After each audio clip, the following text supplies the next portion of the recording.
Demos la bienvenida a Bill Gates y a sus bailarinas. Comenzó como un adolescente tímido y obsesionado con las computadoras y terminó como el hombre más rico del mundo. Nunca se ha caracterizado por llevar el estilo de vida de ricos y famosos. El dinero llega a ser casi una molestia para él. William Henry Gates III, a quien la mayoría llama solo Bill Gates, ha construido un imperio con un pensamiento innovador. No dudo que dentro de 100 años hablarán de él de la misma forma en la que hablan de Rockefeller, Carnegie y Ford, como personas que transformaron toda una era. Hoy en día, luego de dirigir la revolución digital y enfrentar varias batallas antimonopolio por parte del gobierno, Bill Gates es un hombre diferente al que era hace unos años. Es un padre dedicado y ávido golfista que además tiene una cartera de inversiones valorada en $50.000 millones. Podría dormirse en los laureles, pero ese no es el estilo de Bill Gates. Lo que hace que Gates sea competitivo es que encuentra divertido lo que hace. Lo concibe como un juego emocionante, como los que solía jugar cuando era niño. Es amado y respetado, odiado y vilipendiado. Pero algo que ni sus detractores o partidarios pueden negar es el impacto perdurable que Bill Gates ha tenido en nuestro tiempo. Los valores que moldearon a Bill Gates como uno de los titanes de los negocios del siglo XX provienen de sus raíces en el noroeste. El bisabuelo de Bill, J.W. Maxwell, fundó el primer banco nacional en Seattle. Los Maxwell disfrutaron sus privilegios y posición social, pero nunca ostentaron su riqueza. Su hijo Willard, también banquero, y su esposa Adele, a quien le apasionaban los juegos de cartas, estuvieron entre los líderes civiles de Seattle. Su única hija, Mary, era una muchacha vivaz e inteligente que se hizo un nombre como líder estudiantil en la Universidad de Washington. Atlética y extrovertida, a veces se referían a Mary Maxwell como risueña. Su vigor y energía contagiaba a todo el que la conocía. Hay quienes tienden a estar metidos en la acción. Mary siempre estaba donde estaba la acción. Era natural, sencilla, encantadora, pero sumamente decidida. Fue en la universidad que Mary Maxwell conoció y se enamoró de un joven callado y erudito, Bill Gates Jr., quien estaba por convertirse en uno de los abogados más prominentes de Seattle. Cuando Bill y Mary contrajeron matrimonio en 1951, ella decidió dejar su carrera como maestra para formar una familia y dedicar su tiempo a obras de caridad. Christy, la primera de los 3 hijos de los Gates, nació en 1953, seguida de su hermano Bill Gates III, nacido el 28 de octubre de 1955, a quien le dieron el apodo de Trey. Eso viene del hecho de que él es William H. Gates III y los jugadores de carta de la familia piensan en cualquier cosa que tenga un 3 como un Tre, así que él se convirtió en Tre. Su madre tuvo una relación muy cercana con Bill desde que nació. Incluso se lo llevaba cuando empezó un voluntariado como profesora en colegios de Seattle. No pasó mucho tiempo antes de que su precoz hijo leyera la World Book Encyclopedia de la A a la Z. A veces se perdía por horas y cuando le preguntaba qué estaba haciendo, me respondía, estoy pensando, madre. La familia Gates valoraba las competencias y al pequeño Bill le encantaba probar sus habilidades en actividades al aire libre y juegos bajo techo.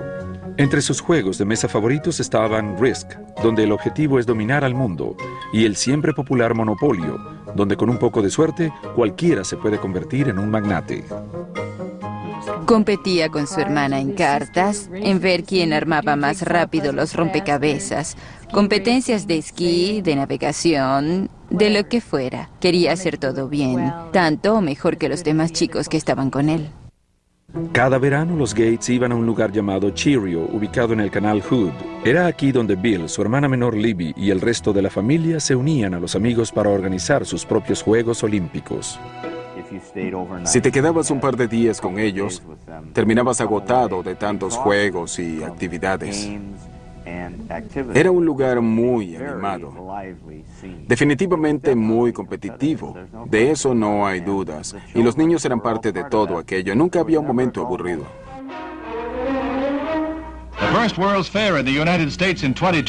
Cuando la Feria Mundial fue inaugurada en 1962, la familia Gates se apresuró a ver las maravillas pronosticadas para el siglo XXI, incluida la tecnología computarizada. Bill habitualmente regresaba a ver la exhibición de alta tecnología. Estaba suficientemente claro que tenía un talento innato para las matemáticas y las ciencias, pero también se estaba convirtiendo en un preadolescente solitario y con signos de rebeldía que lo estaban alejando de su madre. Mary y yo crecimos en familias muy disciplinadas, donde los padres controlaban la personalidad y nosotros lo seguíamos. Y eso en específico no se aplicaba a Bill o Trey, que alrededor de los 11, 12 años comenzó a ser emocionalmente independiente.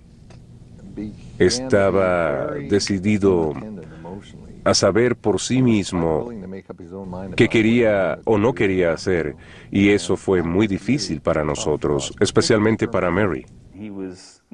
Estaba un poco perdido. Se sentía incómodo en el colegio. No estaba seguro de lo que quería hacer con su tiempo. Obviamente era un chico muy inteligente, brillante, pero le faltaba una guía.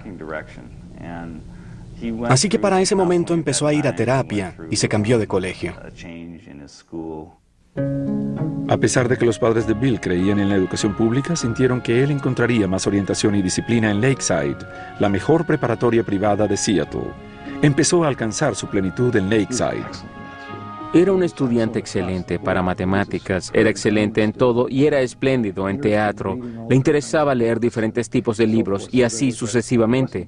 No estaba orientado únicamente a las ciencias y matemáticas, tenía una amplia gama de intereses.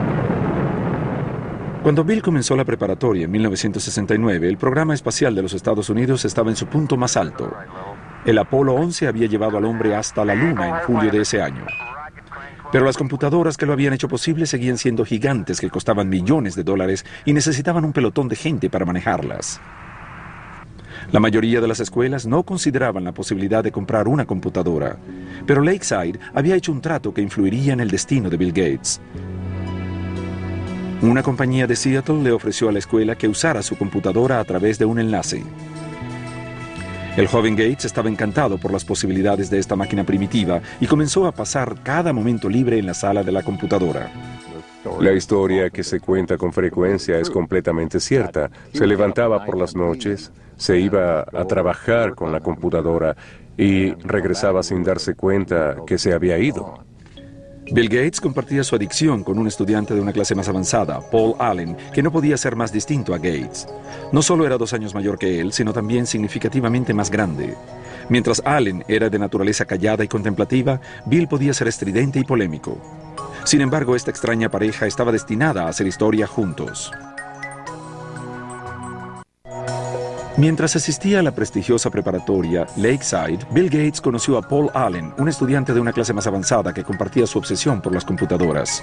Paul Allen y Bill Gates se hicieron muy unidos al escribir códigos de programación juntos con los que de alguna forma competían, pero de vez en cuando peleaban. Un día, Paul Allen votó a Bill Gates, que era más joven que él, de un grupo de programadores que habían formado. Sin embargo, luego se dio cuenta que necesitaba que Gates regresara. No podía continuar sin él. Al regresar, Gates dijo, estoy feliz por haber regresado, pero ahora yo estaré al mando. Para 1970, cuando Bill solo tenía 15 años, él y Paul Allen se asociaron en un negocio. Los chicos tuvieron una ganancia neta de $20,000 con Draft O Data, un programa computarizado que crearon para medir el tráfico automovilístico en Seattle. A pesar de que Bill venía de una familia adinerada, estaba decidido desde el inicio a formar su propia fortuna. El padre de uno de los amigos de la infancia de Bill decía que tenía olfato para los negocios. Incluso durante su infancia, ya sabía el valor de un contrato. Y tanto era así que tenía un acuerdo para usar el guante de béisbol de su hermana mayor, que estaba firmado como un documento legal. En el verano de 1972, a los 17 años, Bill fue a la ciudad de Washington a trabajar como paje del Senado. Este contacto con la política y el gobierno le resultaría muy útil más tarde. Al regresar a casa en otoño, se tomó un descanso del colegio cuando a él y a Paul Allen les dieron la oportunidad de tener su primer trabajo real en una empresa de computación. Empezaron a hablar de iniciar su propia empresa, pero los Gates le insistieron a su hijo que terminara la preparatoria y estudiara en la universidad. Su madre se preocupaba por él porque era retrasado social. Bueno, tal vez lo era, pero tenía otras cosas en mente. No era descortés ni brusco. Tal vez iba a su propio ritmo. Es un genio y tiene prioridades diferentes. Bill se graduó de Lakeside en 1973 y sus padres se enorgullecieron cuando fue aceptado en la Universidad de Harvard. Así que dejó Seattle y se dirigió hacia el este, a Cambridge, Massachusetts. Como estudiante del primer año, le pasó por la mente ingresar en la Facultad de Derecho, pero ninguna clase de estudio inspiraba su imaginación como su trabajo con las computadoras. Bill era el tipo de persona que siempre estaba decidida a hacer lo que de verdad le interesa. Las cosas que menos le interesaban, que usualmente incluían las actividades académicas, las dejaba en manos de su talento. Recuerdo que hubo un curso de introducción a la literatura griega en el que él no hizo, si mal no recuerdo, ninguno de los trabajos durante todo el año. La noche antes del examen se quedó estudiando, se durmió en parte del examen e incluso con todo eso salió bien. No era sorpresa alguna que Gates se quedara dormido en un examen. Entre las clases y el tiempo que pasaba en el centro de computación de Harvard, parecía estar despierto las 24 horas del día. Siempre se enfocaba en lo que estuviera haciendo. Podía entrar en la habitación y, sin cambiarse la ropa, acostarse en la cama, que por supuesto no estaba arreglada porque no tenía tiempo para eso, y caer rendido, con la puerta abierta, la ropa puesta, simplemente se acostaba y se dormía. Luego, cuando recuperaba energías, se levantaba y regresaba a lo que estuviera haciendo. Bill descansaba lo suficiente como para hacer algunas amistades en Harvard. Sin embargo, su vida social no era una prioridad. Salía ocasionalmente con chicas y tenía distintos grados de éxito. Entrevisté a varias mujeres que salieron con Bill por corto tiempo y una de ellas me dijo que lo primero que le había preguntado Bill era la puntuación que había obtenido en la prueba de evaluación académica. Esto no es precisamente lo que las jovencitas quieren oír. Sin embargo, para Bill Gates, que había obtenido una puntuación perfecta en la sección de matemáticas, era algo para sentirse orgulloso y quería que la persona con la que saliera también tuviera una puntuación alta. A Bill le fue excelente en matemáticas, pero como era de esperarse, cuando se dio cuenta que no era el número 1 en matemáticas en Harvard, declinó su intención de convertirse en matemático. Mientras mantenía abiertas sus opciones académicas, decidió adquirir nuevas destrezas fuera de clases. Dedicó gran parte de su tiempo a jugar videojuegos, especialmente póker, algo que todos hicimos en nuestra época universitaria. Pero fue Paul Allen, el antiguo compañero de colegio y socio de Bill, quien le dio a Gates su mayor golpe de suerte. Allen se había mudado de Seattle a Boston por trabajo. En diciembre de 1974 encontró una revista en Harvard Square. La portada de Popular Electronics anunciaba la llegada del primer equipo pequeño de computación del mundo, el Altair 8800. Enseguida fue a mostrárselo a Bill. Gates y Allen supieron inmediatamente que había llegado el momento para la computadora personal. Vieron que esto venía con una fuerza y dinámica increíbles hacia la sociedad y se dieron cuenta de la oportunidad. El Altair había sido fabricado por una empresa pequeña en Albuquerque, Nuevo México, no muy lejos de un antiguo campo de pruebas atómicas en Álamo Gordo. Ed Roberts, director de la compañía, estaba buscando a alguien que creara el software para correrlo en su pequeña computadora. Gates y Allen lo convencieron de que eran los indicados para hacerlo y trabajaron día y noche en el centro de computación de Harvard durante 2 meses. En febrero de 1975, Paul Allen fue a Albuquerque para probar el programa que él y Gates habían elaborado. Cuando cargó en el Altair lo que Bill Gates llamó el mejor código que he escrito, funcionó. La importancia de ese momento cambió para siempre la vida de Bill Gates y a la industria del software. En el verano de 1975, Bill Gates, de 19 años, y su socio Paul Allen formaron Microsoft. Su trabajo con la compañía de computación Altair de Ed Roberts era tan absorbente que Bill abandonó Harvard justo antes de su último año y se mudó a Albuquerque. Mary Gates se decepcionó profundamente con la decisión de su hijo. Le dijimos que habíamos ahorrado nuestro dinero para que fuera a estudiar y que si no terminaba en pocos años le daríamos otro uso a ese dinero. Para ese momento nos dijo que estaba bien y que podía ahorrar su propio dinero para regresar si se le presentaba la oportunidad. Bill estaba seguro de que había tomado la decisión correcta, pero tener éxito con el software no sería fácil. El escenario de las computadoras personales estaba lleno de usuarios deseosos de compartir nueva información y software sin pagar por ello. Fue una práctica que puso a Bill en las malas con sus compañeros. Había montones de estudiantes universitarios y de secundaria que estaban haciendo algo no convencional, y Bill no era muy popular porque empezó a decirles que no se robaran la información que ellos habían generado y que les pertenecía. Y era un solo hombre de negocios en medio de un montón de piratas informáticos y cretinos. De hecho, Gates escribió una carta abierta a los aficionados de las computadoras, regañándolos por hacer copias del programa de Microsoft. Comenzó diciendo, como la mayoría de los aficionados deben saber, muchos de ustedes roban los software. El equipo es algo por lo que hay que pagar, pero el software es algo para compartir. ¿A quién le importa si la gente que trabajó en ello recibió pago? ¿Eso es justo? Sin embargo, aquellos que lo hicieron, al final, son los que pierden. Era visto como un renegado, y era una ética diferente la que reinaba en ese momento. Sin embargo, no estoy seguro de que la industria de software hubiera evolucionado mucho sin alguien que se levantara y dijera lo que se necesitaba. Bill también batallaba con Ed Roberts, quien lo consideraba malcriado y odioso. Ambos discrepaban en casi todo y Roberts era un adversario imponente. Ed Roberts era un hombre enorme, como de 1,95 m de estatura y 135 kilogramos, mientras que Bill, que había formado a Microsoft a los 19 años de edad, todavía lucía como un adolescente y aún así se paraba delante de este hombre cara a cara en enfrentamientos verbales. En mayo de 1977 se dio una confrontación final cuando Roberts vendió su negocio y Gates tuvo que demandarlo para mantener el software que él y Paul Allen habían creado para la empresa. Gates ganó. Microsoft se expandió en nuevos lenguajes para software y Gates y Allen empezaron a vender sus productos a otras empresas de computación.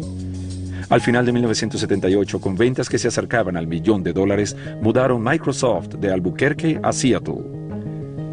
Bill estaba complacido de regresar e invirtió una gran cantidad de recursos para promocionar su empresa. Siempre diseñamos pensando en el futuro. Nuestro personal de investigación siempre está buscando lo más nuevo en equipos y tecnología de software. Fue Bill Gates el genio del mercadeo detrás de Microsoft. Al principio era él quien salía a vender su empresa y su software y en muchas oportunidades se llevaba a su madre durante los viajes. Bill era altamente respetado y su bien relacionada madre le sirvió de pivote al comienzo de su carrera.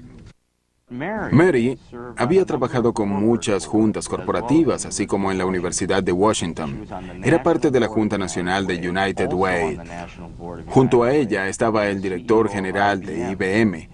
Y de esta manera fue a través de ella que su hijo lo conoció. What would your ideal home computer be like? Para noviembre de 1980, IBM le estaba dando lata a los novatos de Microsoft. La empresa de computadoras más grande quería hablar con Gates y Allen sobre la creación de un sistema operativo para su nueva línea de computadoras personales. Desde su primera reunión, IBM se formó una idea errada de sus interlocutores. Se veía como un adolescente. Era delgado y tenía un estilo informal. Básicamente no lo tomaban en serio como un hombre de negocios. Pero los ejecutivos de IBM pronto se dieron cuenta de que Gates no era ningún aficionado. Rápidamente los convenció que Microsoft podía crear su nuevo software. Primero compró el sistema operativo existente y luego lo adaptó para las computadoras personales de IBM. Lo llamó el MS-DOS. Bill Gates, como un astuto hombre de negocios que siempre fue, sabía dónde obtener un sistema operativo. Solo salió y lo compró por $50,000. No obstante, lo brillante del asunto fue que, al desarrollar el sistema operativo para IBM, estos quisieron comprar el código fuente, con lo cual hubiesen tenido el disco del sistema operativo, que se conoció como el DOS. Sin embargo, Microsoft se rehusó a cederle los derechos del DOS. Pero al no tener los derechos del sistema operativo, IBM tenía que pagar una tarifa a Microsoft por cada copia del DOS instalado en sus computadoras. IBM también estaba a punto de perder su impulso en la venta de computadoras. Mientras otras compañías lanzaban computadoras más baratas que las de IBM, Microsoft pudo venderles a todas el mismo sistema operativo. Había toda clase de computadoras para ese momento y me inquietaba porque no sabía quién podría ganar en el negocio del hardware. Sin embargo, Microsoft tenía muy buenas posibilidades de ganar en el negocio del software.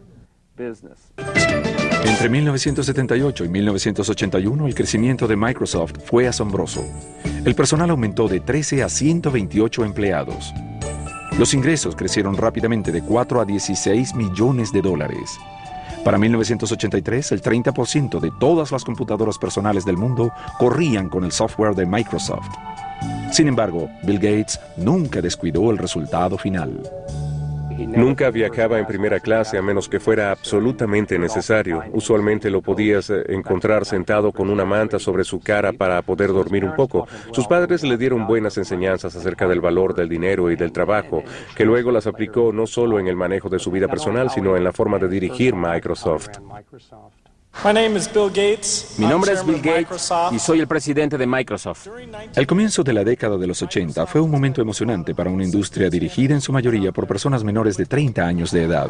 Microsoft empezó a trabajar en software para compañías innovadoras como Apple y su gurú Steve Jobs. Su computadora Macintosh y el software fueron considerados por muchos el invento más inteligente de la industria y el camino hacia el futuro. Para crear nuevos estándares se necesita algo que realmente cautive la imaginación de la gente. Y Macintosh, entre todas las máquinas que he visto, es la única que alcanza esos estándares.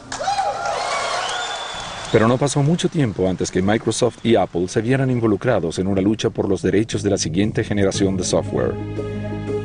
Bill Gates también estaba a punto de recibir una noticia que afectaría a Microsoft hasta sus bases. Para 1983, el futuro no se podía ver más prometedor para Bill Gates, de 28 años, y Microsoft. El negocio de las computadoras personales estaba en ascenso y aún más la demanda de software. Bill Gates y Paul Allen surgieron como los príncipes de la era de las computadoras personales. Sin embargo, en medio del rápido ascenso de su empresa, fueron impactados por una noticia terrible. Paul Allen, amigo y socio de Bill desde la preparatoria, fue diagnosticado con la enfermedad de Hodgkin, una forma de cáncer. Esto le dio a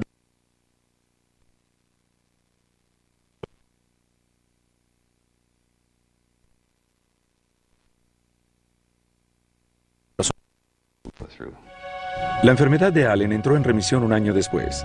Sin embargo, no volvió a ser parte del negocio de Microsoft en un 100%. Este fue el fin de una era para los dos hombres de 30 años que habían creado una empresa de importancia mundial generando millones de dólares. Creo que la historia demostrará lo increíblemente dinámica que era en realidad su sociedad. Con frecuencia los comparo con Lennon y McCartney, de los Beatles. Las canciones que escribieron juntos son las que recordamos y oímos una y otra vez.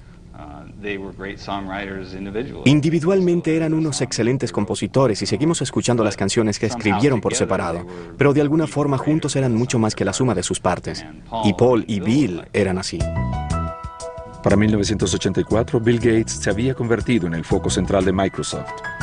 En abril de ese año fue nombrado por la revista Time como el representante por excelencia de la nueva generación de empresarios, uno que entendía tanto el detalle tecnológico como las estrategias corporativas. Cuando trabajas con Bill puedes ver que en casi todas las reuniones o discusiones en las que se involucra, inmediatamente enlista todos los casos que pueden ocurrir, qué tal esto, qué tal aquello, y así sucesivamente. Así construye una lista mental de todo lo que podría pasar de una manera muy estructurada y luego lo va detallando. Sistema de archivos en modo a prueba de falla, súper avanzado. Frecuentemente se referían a Microsoft como campamento matemático donde el estilo exigente de gerencia de Gates mantenía activo el proceso creativo y a veces iniciaba fuertes confrontaciones. Al principio Gates cuestionaba todo. Cualquier cosa para él era la estupidez más grande del mundo. Pero parte de esto era para probar y retar a los demás. Si no estabas de acuerdo con él, debías convencerlo de que la idea no es la idiotez más grande de la historia. Un desafío constante de las ideas era necesario para mantenerse en la cima de una industria que cambia.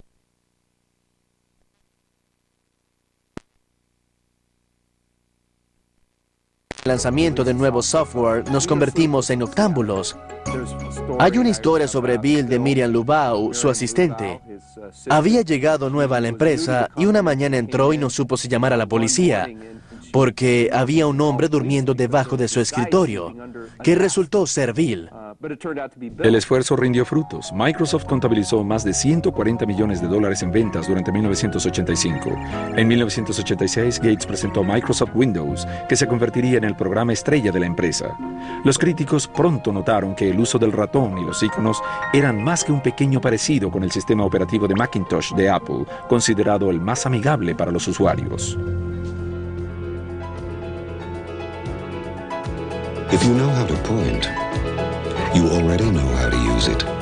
Macintosh, the computer for the rest of us. Apple le había dado a Gates acceso total a su tecnología mientras trabajaba en un nuevo software para la computadora Macintosh. Gates había aconsejado a Apple que registraran su software. Sin embargo, Apple estaba más interesado en vender computadoras que softwares, así que ignoraron la sugerencia. Una vez más, Gates aprovechó la oportunidad y sacó ventaja. En esta industria competimos, pero también nos ayudamos. Una vez Bill habló conmigo y me dijo, soy tu competencia, aunque seamos amigos. No me cuentes información que no quieres que use en tu contra porque voy a competir contigo. Si me dices algo que sea útil para competir, lo voy a usar. Apple decidió que no iba a dejar que Gates se adueñara de su negocio y amenazó con demandarlo por Windows. Gates, en respuesta, dijo que retendría el software de Microsoft que Apple necesitaba desesperadamente para sus computadoras. Al final, Microsoft venció a Apple en la corte. Al final, Microsoft prevaleció al demostrar que, a pesar de que existían similitudes en la forma como operaban las computadoras, cada función individual de Windows era considerablemente distinta a las funciones de Macintosh. Aunque la primera versión de Windows tuvo sus fallas, le dio a Microsoft una nueva base financiera y creativa. En 1986, Bill Gates hizo pública su compañía. Mantuvo el 45% de las acciones, lo que lo convirtió en multimillonario a la edad de 31 años. Sin embargo, Gates nunca se sintió confiado sobre el estatus de su empresa.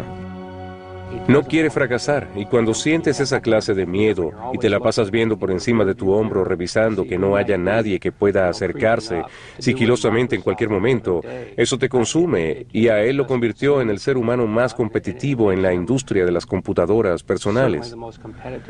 Es emprendedor, tiene una intensidad candente.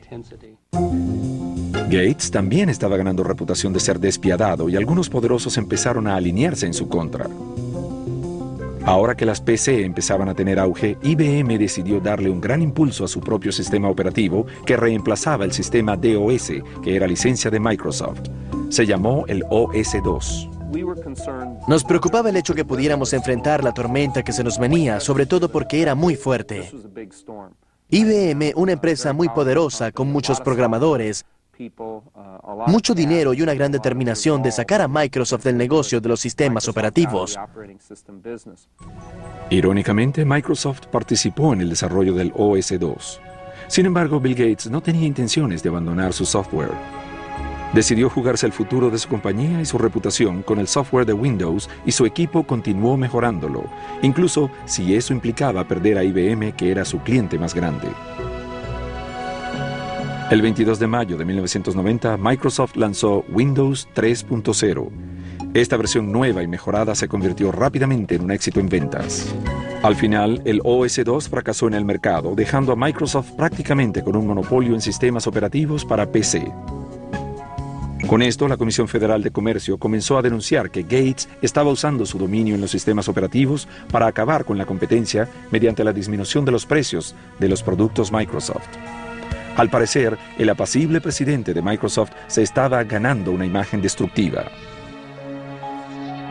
Bill Gates no es un hombre despiadado, solo necesita ganar y está dispuesto a hacerlo con o sin cortesía.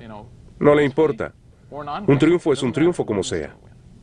La guerra de precio no fue el único cargo imputado a Microsoft. En 1993, el Departamento de Justicia inició una nueva investigación.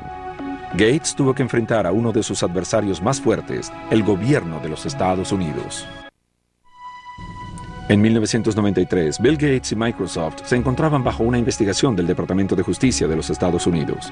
Analizaron quejas según las cuales Microsoft les cobraba a los fabricantes de computadoras una tarifa basada en el número de computadoras vendidas, incluyendo las que no tenían instalado el software de Microsoft.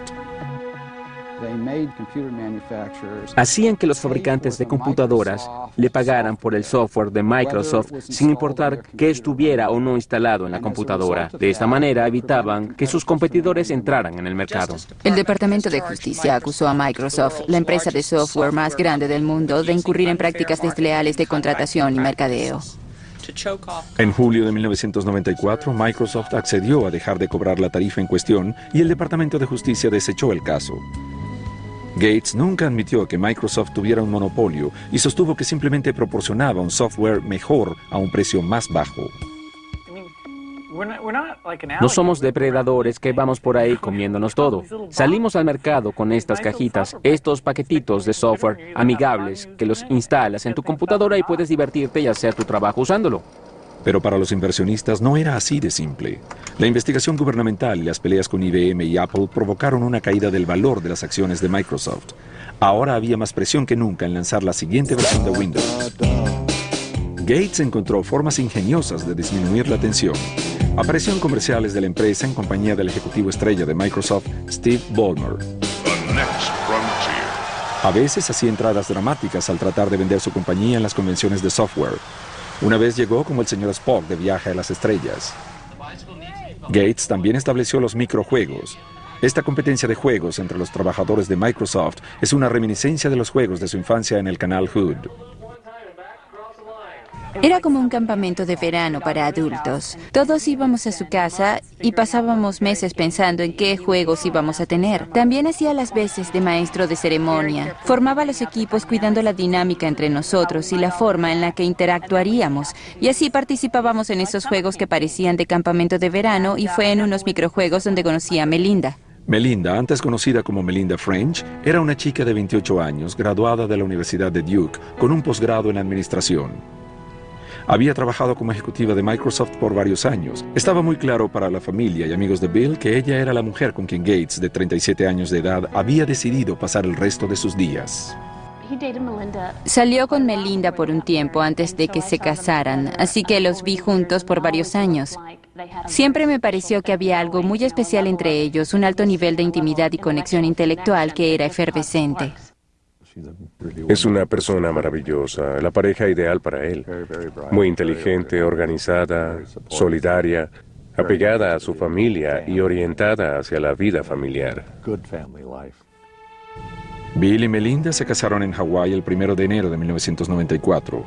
En la víspera de la ceremonia, Bill preparó una serenata muy especial para Melinda. Consiguió que Willie Nelson cantara la noche antes de su boda y fue una gran sorpresa. Bill se levantó y dijo, realmente amo a Melinda y me encantaría cantar para ella esta noche. Pero como no cantó muy bien, le pedí a un amigo que cantara para nosotros. Así que fue una gran sorpresa. En Melinda, Bill encontró una compañera que le dio esa felicidad a nivel personal que tanto había buscado, además de comprender las exigencias profesionales de su negocio. Sin embargo, a pocos meses de su matrimonio, la felicidad que Bill compartía con su familia se convertiría en dolor.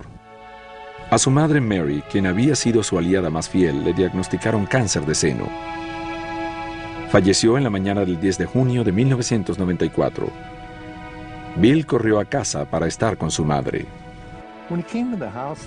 Llegamos esa noche a casa luego de haber sido detenido por un oficial de policía por exceso de velocidad.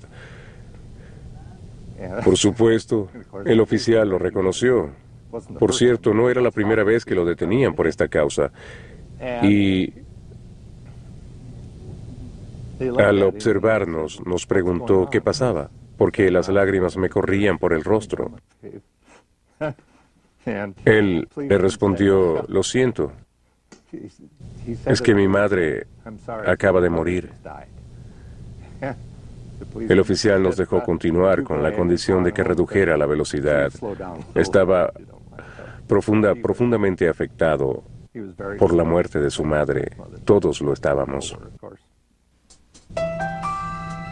En los años siguientes, Bill siguió los pasos de su madre y continuó con su obra, creando una fundación filantrópica para ayudar a los proyectos grandes de salud y educación. Pero toda su fortuna y poder no lo protegerían de la crisis que él y Microsoft tendrían que enfrentar más adelante. Para 1995, Bill Gates, de 39 años de edad, se había establecido como esposo y hombre de familia. Junto a su esposa Melinda, se tomó un descanso para explorar desde África hasta China. Ahora sí parecía que Bill Gates lo tenía todo. Este es un hombre tan exitoso que su chofer es Ross Perot. Damas y caballeros, denle la bienvenida a Bill Gates y a sus bailarinas. 1995 también fue un año de éxitos para Microsoft. Windows 95 fue presentado con gran fanfarria. The Tonight Show, conducido por Jay Leno, presentó con bombos y platillos el nuevo software. Windows 95 es tan sencillo que hasta el conductor de un programa de entrevistas puede entenderlo. ¡Vaya! Estaba claro que Gates seguía siendo el mejor vendedor de Microsoft, pero desde ese momento ya no iban a ser solo negocios para el jefe. El 26 de abril de 1996, Bill y Melinda tuvieron a su primera hija, Jennifer. Simplemente adora a esa pequeña. Es tan maravilloso verlo. Como padre, para mí es muy gratificante ver que mi hijo tiene ese mismo sentimiento hacia sus hijos que yo sentí por él y sus hermanos. Es realmente gratificante. Un año después del nacimiento de su hija, Bill se mudó con su familia a una casa soñada de $54 millones. Junto con las habitaciones de la familia e invitados está la biblioteca que alberga el cuaderno de Leonardo da Vinci, por el que Gates pagó más de $30 millones. Sin embargo, aunque la casa sirve para muchas actividades de negocios, para la familia Gates es solo su hogar. Es un hogar extraordinariamente familiar y amigable. Recuerdo que la primera vez que entré luego de terminada, estaba caminando y encontré pequeños autos de juguete en varios lugares y cosas así. No es una casa antiséptica en la que temes tocar o sentarte en cualquier lado. Mientras la vida personal de Bill Gates se desarrollaba plenamente, su vida profesional se frustraba. Para 1997 encontró que estaba bastante retrasado en el aprovechamiento del mercado de Internet. Una empresa llamada Netscape dominaba las ventas de los usuarios de Internet, el software requerido para tener acceso a las páginas web.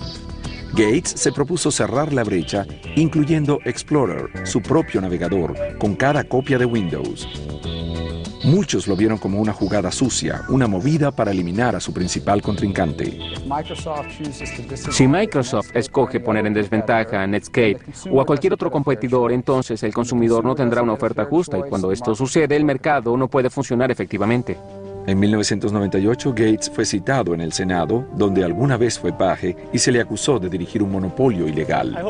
Espero que mi testimonio ayude a la Corte a resolver el problema con este caso. Eso sería lo mejor para los consumidores y la industria. Es por ello que estoy aquí. Gracias.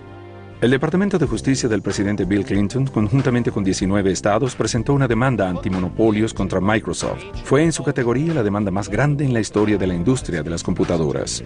Actualmente Microsoft tiene el poder de ejercer un control depredador y exclusionista sobre los medios a través de los cuales nos conectamos a Internet.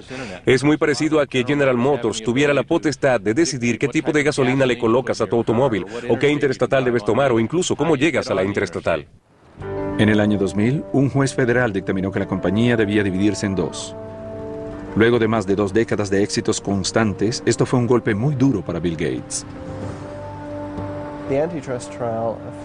El juicio antimonopolios afectó profundamente a Bill Gates. Le afectaron mucho que lo acusaran de malhumorado, arrogante, que no respondía claramente a las preguntas, que estaba intentando obstruir a la fiscalía.